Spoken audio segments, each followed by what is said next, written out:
Tàu Hỏa đang đến đó. Tàu Hỏa vào ga Đà Nẵng qua ngã ba Huế.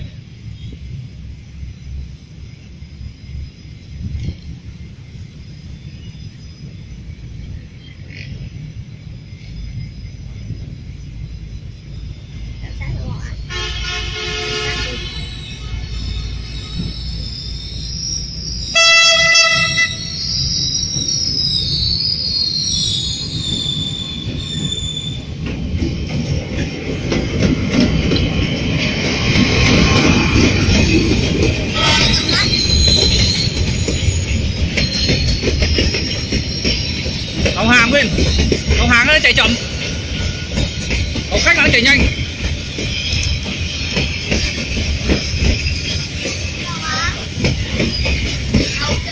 Tàu chở hàng nó chạy chậm. Rồi cái nhiều toa nữa, tàu chở hàng nhiều toa, tàu khách nó ít toa.